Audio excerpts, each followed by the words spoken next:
I am very happy. Welcome back to Europe. This is the message that Polish Prime Minister Donald Tusk has sent to Hungary's new political leader, Peter Magyar. Because yes, Viktor Orban's reign has come to an end. And perhaps to the surprise of many, those who stand to gain the most from this change aren't exactly Europe's left-wing governments. Rather, it's countries like Poland. Because now they hope to once again be able to count on Budapest as an ally at the highest level. The thing is that there is a lot, and I mean a lot, of confusion surrounding everything related to Hungary and Viktor Orban, and that's why today here on VisualPolitik we're going to tell you exactly what happened. So, let's get into it. After nearly 16 years of power, Viktor Orban has fallen. The same Orban who has spent more than a decade marketing himself as Hungary's strongman, the scourge of Brussels, the great anti-woke leader, the thorn in the side of half of Europe, and Donald Trump's best ally on the old continent. But now the Hungarians have said, enough is enough. And keep in mind, we're not talking about a close defeat, the kind that hangs in the balance until the final recount. No, we're talking about a resounding defeat that forced Orban himself to accept very early on that this time there was no escape. The election result is painful for us, but clear. The responsibility and possibility of governing was not given to us. I have congratulated the winner. I thank you all for the great work. No matter how it turned out, we will also serve our country and the Hungarian nation from the opposition. With 98.74% of the votes counted, TISA, Peter Magyar's Respect and Freedom Party, is projected to have won 138 of 199 seats in parliament, with 53.6% of the vote. Meanwhile, Fidesz, Orban's party, has plummeted to 55 seats and just 37.8% of the vote. Take note that this happened with a record turnout of nearly 80%. In short, a considerable hammering, with a huge consequence. The Hungarian opposition has secured a supermajority, with which it can completely change the course of the country, and this despite the fact that Orban was competing in a system essentially tailored to his own needs. Because the truth is that if there's one thing the Orban government has done for years, it's been promoting changes to consolidate its power at all costs. This has led to what many analysts have come to describe as an electoral autocracy, a country where elections are held, but where the rules favour the government. We're talking about redrawn electoral districts, media dominated by the ruling party, state resources put at the service of Fidesz, allegations of vote buying, pressure against the opposition, and the like. And yet despite all of that, Orban has bitten the dust. Not even the unprecedented campaign appearances by JD Vance and Donald Trump did him any good. Well, actually, according to the polls, they delivered the final blow. Go to the polls in the weekend, stand with Viktor Orban. Trump promises economic support to Orban ahead of crucial Hungary vote. My administration stands ready to use the full economic might of the United States to strengthen Hungary's economy, as we have done for our great allies in the past, if Prime Minister Viktor Orban and the Hungarian people ever need it. But even that wasn't enough. Well, it wasn't just the Trump administration that came to his aid. The Russians also wanted to make a play. In fact, the campaign has been so turbulent that it has generated headlines like this.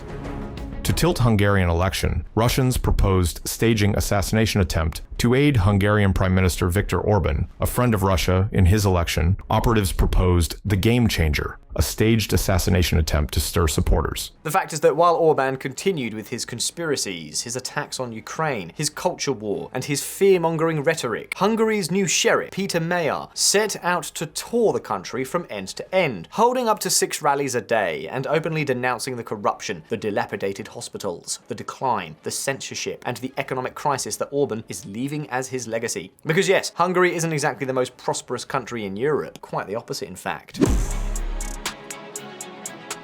For a long time, Orban sold the idea. He may not be the most popular guy in Europe, but with him, Hungary works. The problem is that it stopped working. We'll look into this in more detail later, but first, we need to know a few things. Who exactly is Peter Magyar? How did he manage to bring down a system that seemed entrenched? What can we expect from here on out? Well, let's take a look.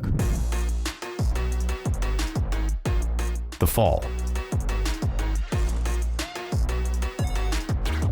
Viktor Orban's Fidesz went into these elections weighed down by 2 major problems.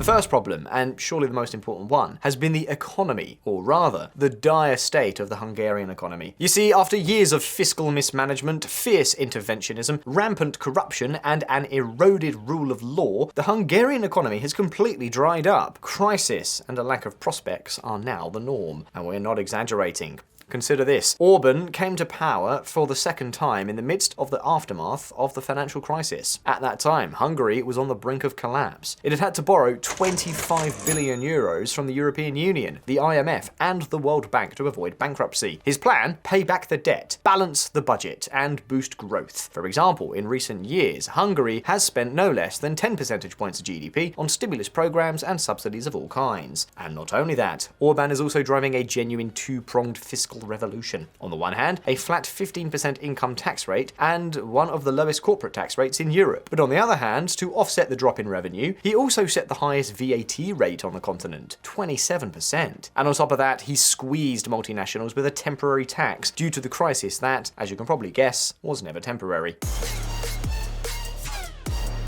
All in all, the worst part was something else. Orban's government began to intervene massively in the economy. It started centralizing decisions, and every time there was bad data, Orban began writing checks left and right. This ended up skyrocketing the deficit and inflation. And how did the government respond? By threatening companies with reprisals and penalties if they raised prices. A disaster. The result? The foundations began to crumble at breakneck speed. The Hungarian economy became increasingly dependent on the government, and growth vanished. Do you want an example? While Poland grew by more than 3.6% in 2025, Hungary barely reached 0.4%. And it wasn't just a one-year thing. With Orban at the helm, Hungary has started to fall far behind. And it's not even just about the growth rate, but about the massive erosion of the pillars of the state. Because the situation is so dire that Hungary has earned such undesirable distinctions as these.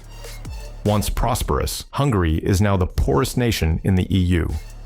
Hungary remains the most corrupt member state of the European Union for the fourth consecutive year. VisualPolitik community, it has become increasingly difficult for Fidesz to cover up the constant stream of investigations into the misuse of public funds by officials, business associates, and families linked to power, including allegedly Orban's father and son-in-law. By the way, this is the residence that Orban's own father has built for himself. A veritable palace in the style of Versailles. You probably have an idea of where the money came from. Then there is also the very famous case of Lawrence Miscalculation, a former plumber from Orban's hometown who, in just 5 years, went from being a well-off businessman to the richest man in Hungary. His secret? Government contracts galore. And his was not an isolated case.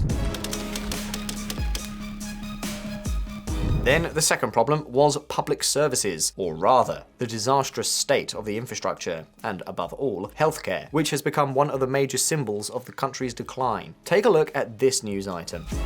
Hungary life expectancy below EU average. Life expectancy at birth stands at 76 years in Hungary, state newswire MTI reports, citing the latest data compiled by Eurostat. And all this without even mentioning the growing despotism with which Orban has been governing and all his culture wars, the reform of the judiciary to bring it under his control, the takeover of most of the media, the ban on the Pride Parade in true Vladimir Putin style, and the list goes on. In fact, look at the country's dire decline in the Cato Institute's Human Freedom Index. And the Cato Institute is hardly a left-wing organization. This index measures the level of political, economic, and social freedom in a country. Well, over the past decade, Hungary has become the least free country in the entire European Union. In short, we've witnessed how the dream of a strong, prosperous, and free Hungary has gone up in smoke under Orban's rule. This is fundamentally what explains the massive defeat suffered by the current Prime Minister. The Hungarians have had enough. And now there's a new sheriff in town, which begs the question,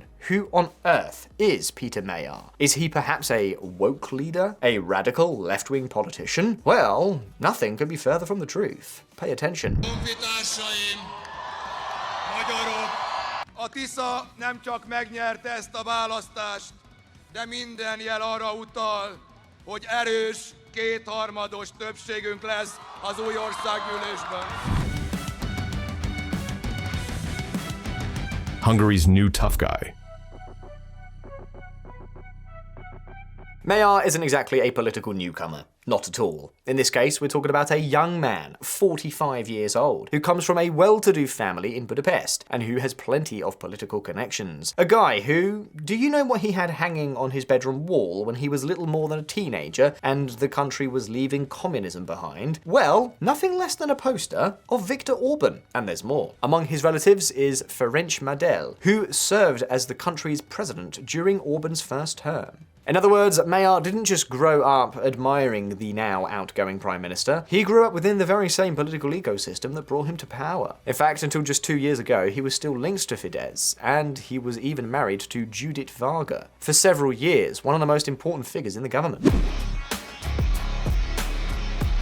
I've already told you, he's far from being an outsider. Quite the opposite, in fact. He has spent his entire life in the corridors of power within the Hungarian government. So no, don't think we're talking about any radical political shift. Hungary hasn't suddenly turned to the left. And just look, for a long time, Viktor Orban was a true national hero, an anti-communist, pro-Western liberal who played a crucial role in the fight against Moscow's control. For an entire generation of Hungarians, Orban represented the hope of a democratic European Hungary. But then, when he returned to power for the second time, things started to change very quickly. So basically what Peter Magyar proposes is a return to the roots, to revisit the agenda that brought Orban to his original victory. Put another way, we're not talking about a 180-degree political shift, but rather, in a way, a restoration. It's important to be clear on this. But anyway, if 2 years ago he was still associated with Fidesz, what exactly caused his break with the party?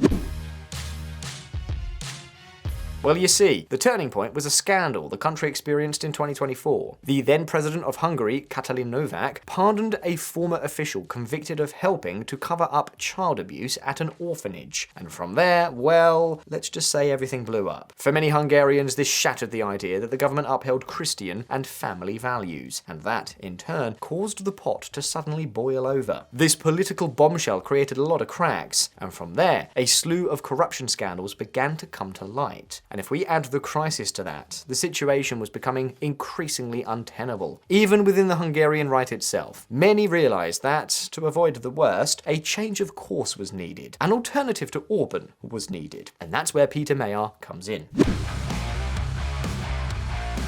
In February 2024, he gave an explosive interview to the media outlet Partisan, in which he accused Orban and his inner circle of failing to take responsibility for the scandals and, above all, of having created a Hungary where just a few families close to power control most of the country. The interview was a direct hit. It went absolutely viral. It had nearly 3 million views in a country with fewer than 10 million inhabitants. It was a bombshell. Suddenly, Hungarians saw a young, right-wing guy openly denouncing all the government's successes. And that's when the race began, to crush the Prime Minister at the polls.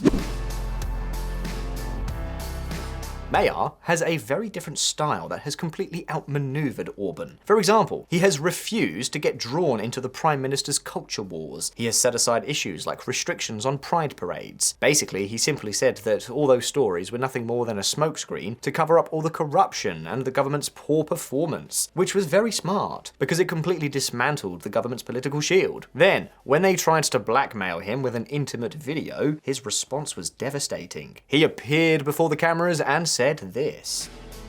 Yes, I'm a 45-year-old man. I have a sex life with an adult partner. Dear Fidesz cowards, go ahead and bring out everything. Then there's social media. Orban and his cronies made a point of blatantly controlling most of the media. The problem for them is that times have changed, and what they haven't been able to control is social media, which is precisely the platform Magyar has used. And finally, another key factor explaining his landslide victory. Until now, the opposition had been concentrated in Budapest. It had focused on urban voters, typically those with higher levels of education, better jobs, and more liberal views. But Magyar took a completely different path.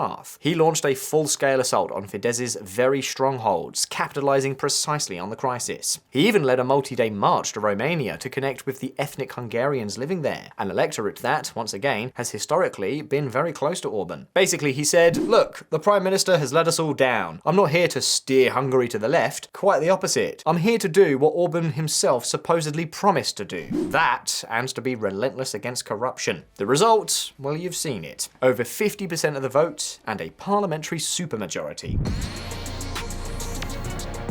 VisualPolitik community, the 2/3 parliamentary majority gives Magyar enormous power. We're not just talking about removing Orban from office and changing 4 portraits in the ministries. We're talking about the real ability to dismantle a significant part of the system built by Fidesz. That is the opportunity, and that is why this result has been so important.